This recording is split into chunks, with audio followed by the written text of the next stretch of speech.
श्रीमद् भागवत कोई नाचने गाने का कथा नहीं है, ये केवल मनोरंजन का साधन नहीं है, मनोमंथन का। ये इंटरटेनमेंट नहीं है, एनलाइटनमेंट के लिए। इंटरटेनमेंट करने के लिए मल्टीप्लेक्स काफी है, जाओ नाचो, नाचने। बॉलीवुड में नाचने वाले ही हैं, गाने वाले ही हैं, देखो उनको। इस आसन से भी बैठ करके अगर तुम वही अपेक्षा करते हो, भारत के सबसे उत्कृष्ट जागृत पीठ से अगर तुम वही अपेक्षा करते हो कि आधे घंटे 2 घंटे तुम्हें नचाए, दहिया पी गए, सरर करर यही करते रहे, तो ध्यान देना, फिर इस भारत वर्ष में भारत की गरिमा, गवेषणा, महिमा, भारत विश्वगुरु, ये सब केवल इतिहास रह जाएगा। स्वप्न देखना भी बेकार है, फिर कोई स्वप्न काम नहीं आएगा। पीछे खड़े हुए नौजवानों, तुम्हें भी धर्म के बारे में ऐसा लगता है कि धर्म कोई बेकार चीज है। विदेशी जीन्स और विदेशी शर्ट पहन के तुम्हें ऐसा लगता है कि तुमने भारत में रह करके सारी सफलताएं प्राप्त कर ली। तुम्हारा भारत इसके लिए महान नहीं था, अपने ज्ञान, गरिमा और गवेषणा के कारण महान। नॉलेजफुल भारत, इंफॉर्मेशन नहीं, नॉलेज। 2 टके के गूगल के इंफॉर्मेशन से अपने आप को ज्ञानी मत समझना। ज्ञान आहरित किया जाता है परंपराओं के द्वारा। वहां इंफॉर्मेशन है, रट के बोल सकते हो, कहीं जाकर के पहले प्राइज ला सकते हो। मैकोले की शिक्षा पद्धति में पढ़े हुए लोग तुम्हें फर्स्ट प्राइज भी दे देंगे, पर किसी ज्ञानी गुरु के सामने खड़े होगे तो थर थर कांपने लगोगे।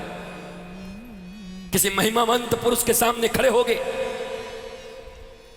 तो टिक नहीं पाओगे उनके साथ। विद्वान सर्वत्र पूज्यते, राजा अपने राज्य में पूजा जाएगा, पर विद्वान पूरी दुनिया में पूजा जाएगा। जहां जाएगा वहां उसकी पूजा होगी, क्योंकि विद्या की ही पूजा है।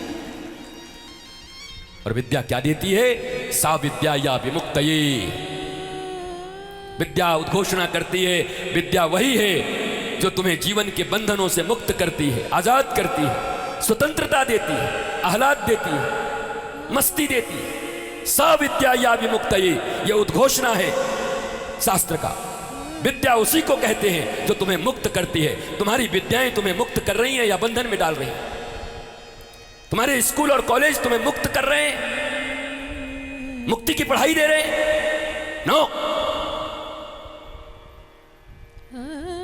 कमाना सीख जाओ, अच्छी बात है, जान जाओ। H2O, NaCl, नमक को नमक ही कह दो, सोडियम क्लोराइड कहने जाओगे तो गड़बड़ हो जाएगा।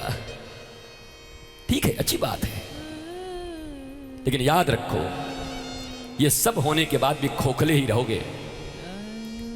ऊपर से जितने टिप टॉप नजर आओ, भीतर जो आग लगी हुई है वासना की, उपासना नहीं है।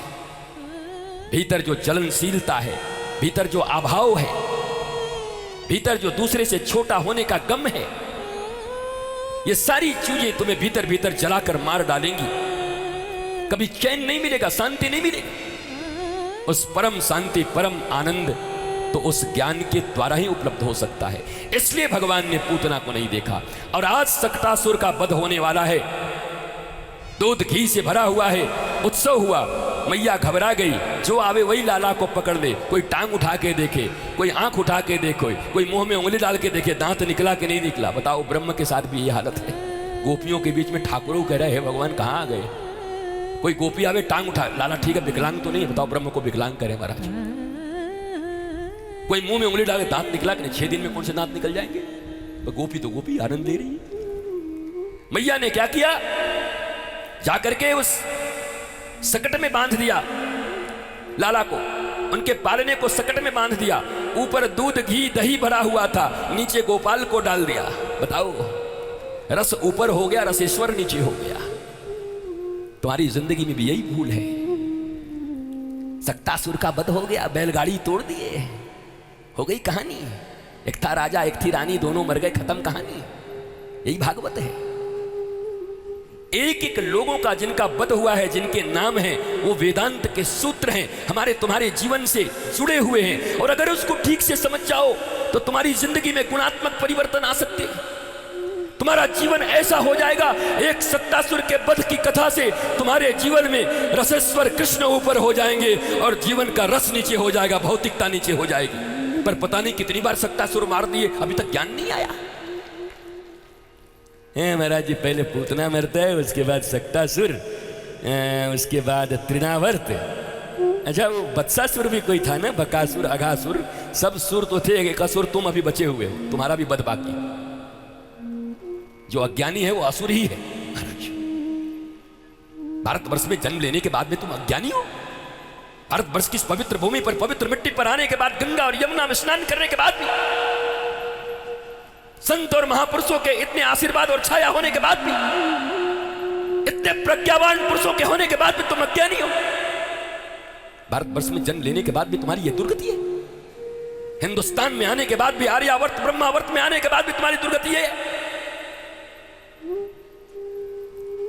सत्तासुर को अब क्या क्या भगवान ने कहा, वाह, मेरे ही नाम पर उत्सव हो रहा है, मुझे बैलगाड़ी के नीचे बांध दिया लाके, चारों तरफ दूध दही मौज, और हमारे माथे पे लाकर के घी और दही रख दिया। मेरा नाम कृष्ण है, रसौ वैशः।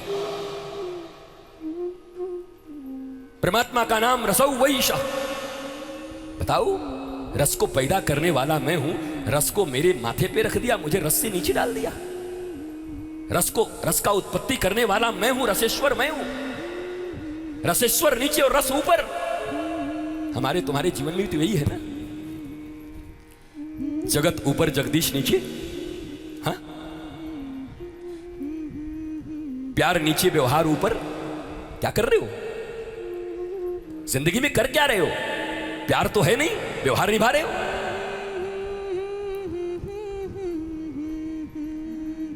इस त्रिनार्थ के सत्तासुर के उद्धार से भगवान ने मानो ये ज्ञान दिया हम लोगों को। भगवान की बाल लीला भी दुनिया के बड़े से बड़े विद्वान के चूल हिलाने के लिए काफी है। हमारे 6 दिन के कन्हैया भी दुनिया के बड़े से बड़े विद्वानों को विद्वता का ज्ञान दे सकते हैं। 6 दिन के कन्हैया, मात्र 6 दिन के।